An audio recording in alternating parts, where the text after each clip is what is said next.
सावधान आलसी लोग, आगे बंद रहेगा सफलता का रास्ता।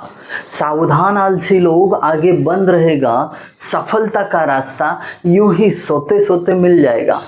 क्या सक्सेस इतना है सस्ता? तो दोस्तों, सक्सेस इतना सस्ता बिल्कुल नहीं है जिसे आप सोते सोते पाओगे। इसके लिए उठना पड़ेगा, जगना पड़ेगा, पढ़ाई करना पड़ेगा। और आज हम पढ़ाई करने वाले हैं कि एब्सोल्यूट मैक्सिमम बेंडिंग मूवमेंट को कैसे फाइंड आउट किया जाता है, वो भी बैठ के आराम से अपने अपने घर। और आपके साथ रहेंगे आपके अपने अविनाश सर। तो देर किस बात की, फटाफट शुरू कर देते हैं आज का lecture. Absolute maximum bending movement.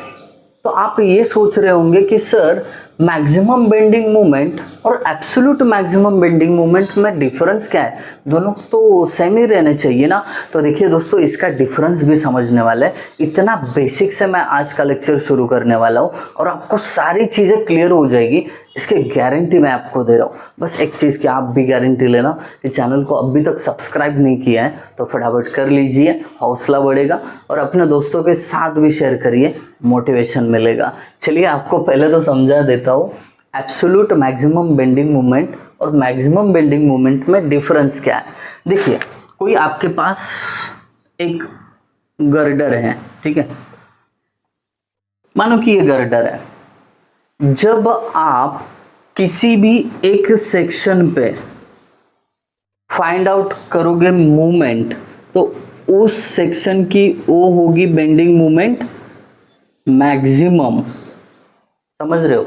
Maximum bending movement आप इस गर्डर के किसी भी सेक्शन पे फाइंड आउट कर सकते हो, तो वो पर्टिकुलर सेक्शन की मैक्सिमम बेंडिंग मूवमेंट होगी। बट जब मैं बात करता हूँ एब्सोल्यूट मैक्सिमम बेंडिंग मूवमेंट की, तो ये एब्सोल्यूट मैक्सिमम बेंडिंग मूवमेंट जो होती है ना, किसी एक पॉइंट पे होती है जहाँ पे पूरा एंटायर स्पैन भी आपने कंसिडर किया ना, उसके किसी भी सेक्शन के मुकाबले वहाँ पे आपकी मूवमेंट जो है सबसे ज़्यादा होगी, यानी एब्सोल्यूट मैक्सिमम बेंडिंग मूवमेंट। इतना सीधा इसका कॉन्सेप्ट क्लियरेंस है, ये दोनों के बीच का डिफरेंस। मैक्सिमम बेंडिंग मूवमेंट, आपके गर्डर के किसी भी एक क्रॉस सेक्शन पे आप जो मूवमेंट निकालोगे उस क्रॉस सेक्शन की वो मैक्सिमम होगी। बट एब्सोल्यूट मतलब पूरे एंटायर गर्डर के लिए जिस पॉइंट पे आप मूवमेंट मैक्सिमम निकालते हो उसको एब्सोल्यूट मैक्सिमम बेंडिंग मूवमेंट बोलते हैं। ज़्यादातर ये कहाँ पे आती है? मिड स्पैन पे आती है। अब इसका आगे ज़्यादा चर्चा होने वाला है, तो आप पहले डिफरेंस समझ गए, बहुत बढ़िया। लेके चलता हूँ सीधा प्रोसीजर पे। पहले मैं इसको रफ कर देता हूँ। चलिए, पहला प्रोसीजर में स्टेप क्या है? Selection of critical load. अब इसको समझने के लिए मैं पहले ना एक्चुअल में आपको जो क्वेश्चन पेपर में क्वेश्चन दिखते हैं वैसा ही एक जो ये गर्डर दिया हुआ है, ठीक है, इसका जो लेंथ है ये 40 मीटर है, स्टार्ट से लेके एंड तक डन 40 मीटर है, एज इट इज़ ड्रॉ किया। और इसके ऊपर आने वाला लोड सिस्टम भी आपको बता देता हूँ कैसा है। देखिए, यहाँ पे एक लोड रहेगा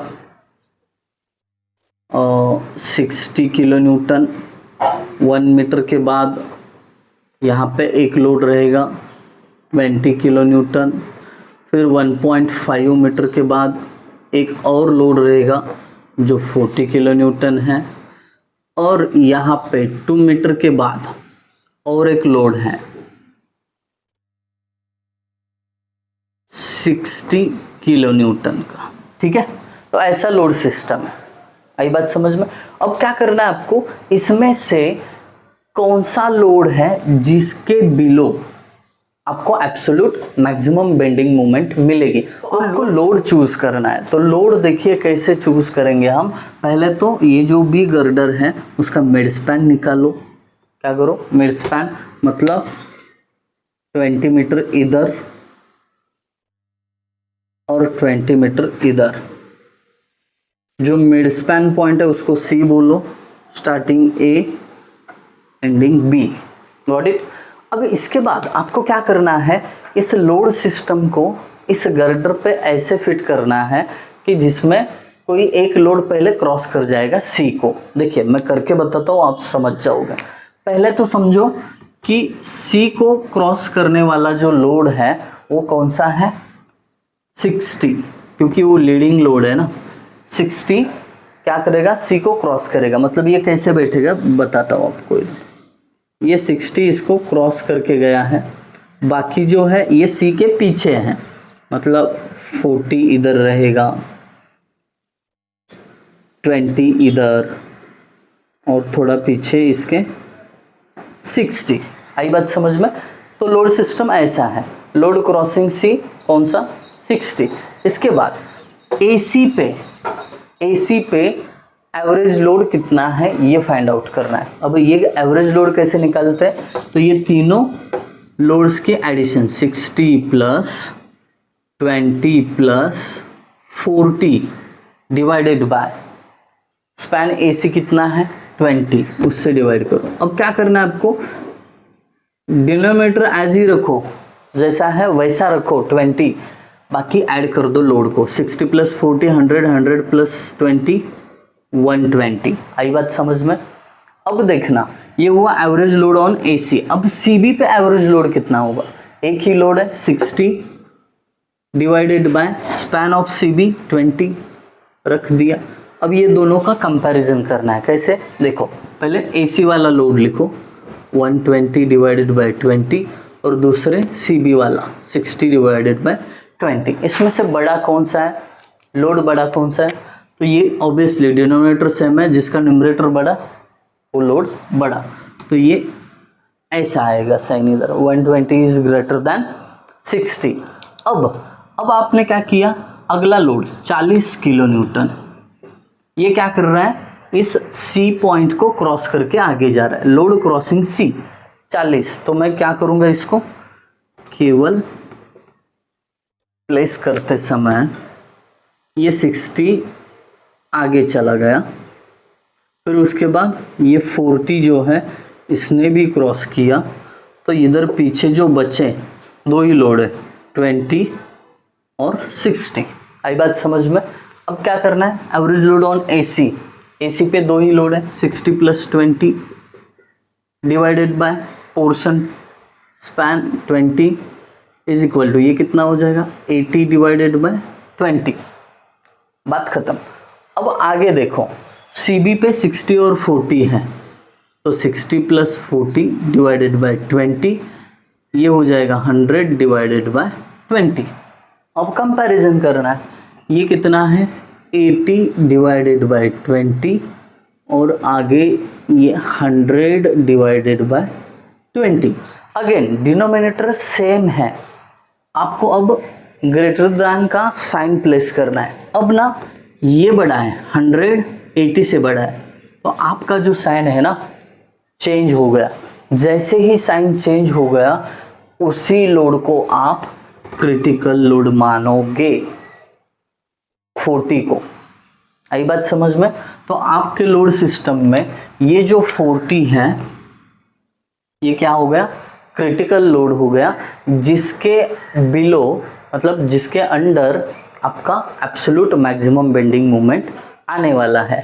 ठीक है, तो मैं इसको अभी फिलहाल रफ कर देता हूँ, ये ऊपर का लोड सिस्टम जो बिठाया हुआ है, और अगला स्टेप समझाता हूँ। यहाँ पे तो आपको ये चीज़ क्लियर हो गई कि पहला स्टेप आपको करना कैसा है, सिलेक्शन ऑफ क्रिटिकल लोड पूरी तरीके से समझ गए हो। ठीक है, सेकेंड स्टेप पे आते हैं। अब ये जिम्मेदारी वाला काम है, place the load system such that, ये जो लोड सिस्टम है ये गर्डर पे ऐसे बिठाओ, कैसे पता करता है, such that the critical load 40 kilo Newton and resultant of load system will be equidistant from mid span of girder. मतलब क्या, ये आपका क्रिटिकल लोड और ये लोड सिस्टम का रिजल्टेंट। अब रिजल्टेंट कितना होगा यहाँ पे बता देता हूँ। रिजल्टेंट क्या होता है, 60 प्लस 20 प्लस 40 प्लस 60, ये सबका एडिशन होता है। 60 60 120, ये 160 180, तो रिजल्टेंट आपका 180 किलो न्यूटन है। ठीक है, तो ये रिजल्टेंट कहाँ पे एक्ट होगा, उसके लिए आपको क्या करना पड़ता है पता है? यहाँ पे एक मूवमेंट लेके, ये न्यूमेरिकल में करेंगे हम, समझो ये x डिस्टेंस है और x डिस्टेंस है, जहाँ पे आपका रिजल्टेंट, ठीक है, यहाँ पे क्या एक्ट होगा? रिजल्टेंट। ये कैसे निकालना है न्यूमेरिकल में समझाऊंगा मैं, डोंट वरी। रिजल्टेंट 180। तो इनका कहना है कि आपका 180 और 40 जो है वो मिड स्पैन से इक्विडिस्टेंट होना चाहिए। कैसे कैसे रखना है बता भी देता हूँ आपको, कि ये जो आपका लोड 180 और ये क्रिटिकल लोड है, मानो इसके बीच का डिस्टेंस आपको मिला 1 मीटर, मान लो 1 मीटर, जो भी मिलेगा वो आप न्यूमेरिकल में लिखने वाले हो। ये 1 मीटर मिला, तो आपको क्या करना है, ये दोनों लोड को या पूरी लोड सिस्टम को ऐसे बिठाना है कि ये आपका 180 और 40 इक्विडिस्टेंट होना चाहिए। जैसे कि अब ये पूरा गर्डर मैं उठा के इधर रखता हूँ, ये पूरा लोड सिस्टम देखिए, ये पूरा लोड सिस्टम ऐसा ड्रॉ करो आप। उस पे पहले ये जो है 40 किलो न्यूटन ड्रॉ करो और इधर ये रिजल्टेंट 180। अब ये इक्विडिस्टेंट कब होंगे? तो ये 1 मीटर का आधा डिस्टेंस इधर, ये देखिए 0.5 0.5, दैट्स इट, हो गया इक्विडिस्टेंट प्लेस। अब इनके डिस्टेंस जैसे है उसके अकॉर्डिंग बाकी लोड दे देना, तो आपका इक्विडिस्टेंस प्लेस हो जाएगा। तो यहाँ पे मैंने आपको ये कैसे बिठाना है इसको वो समझा दिया, बहुत इजी है। न्यूमेरिकल में और भी क्लैरिटी मिल जाएगी आपको। एक बार आपने ये इक्विडिस्टेंस बिठा दिया, अब आप लोग सोचे होंगे कि सर इसको अब ये दोनों ड्रॉ करना पड़ेगा, तो ट्रिक बताता हूँ क्या करना है। जहाँ पे आपका मिड स्पैन है, अब ये दोनों के बीच का डिस्टेंस पता होता है आपको 1 मीटर है, तो सिंपली पहले ना 0.5 पे ये 40 किलो न्यूटन ड्रॉ करो। ठीक है, ट्रिक है ये। ठीक है, 0.5 पे 40 किलो न्यूटन ड्रॉ करो और बाद में ये अकॉर्डिंगली 60 किलो न्यूटन 2 मीटर पे है। फिर इधर आपका ये 1.5 पे 20 है,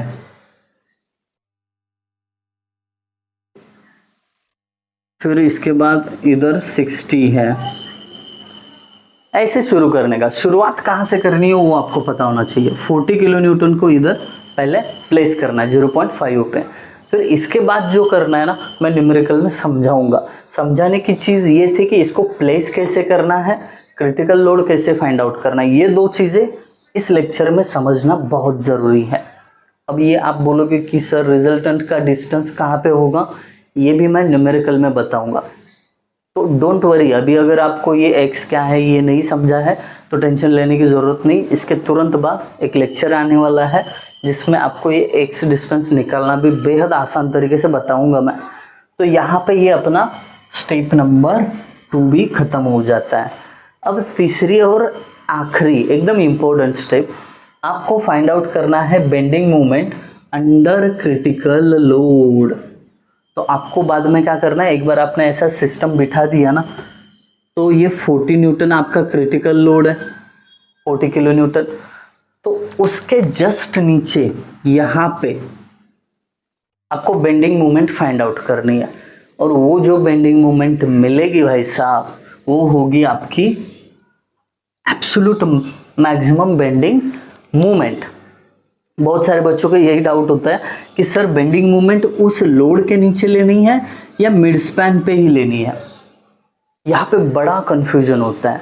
तो इसके लिए मैंने बता दिया कि दोस्त जो क्रिटिकल लोड है जस्ट उसके नीचे ही आपको बेंडिंग मोमेंट फाइंड आउट करना है और वही आपकी एब्सोल्यूट मैक्सिमम बेंडिंग मोमेंट होगी। मुझे पूरा विश्वास है आप लोगों को ये क्लियर हुआ होगा। मैं तो सर्वज्ञानी है नहीं, बट आपको अगर कुछ डाउट रहा तो कमेंट सेक्शन आपका है, दोबारा मैं समझा दूंगा, कोई टेंशन नहीं है। डाउट वाला लेक्चर लेके आऊँगा। अगर समझाए तो फिर कमेंट करना तो बनता है, अपने दोस्तों के साथ भी शेयर करिए। Thank you guys for watching video. Thank you so much.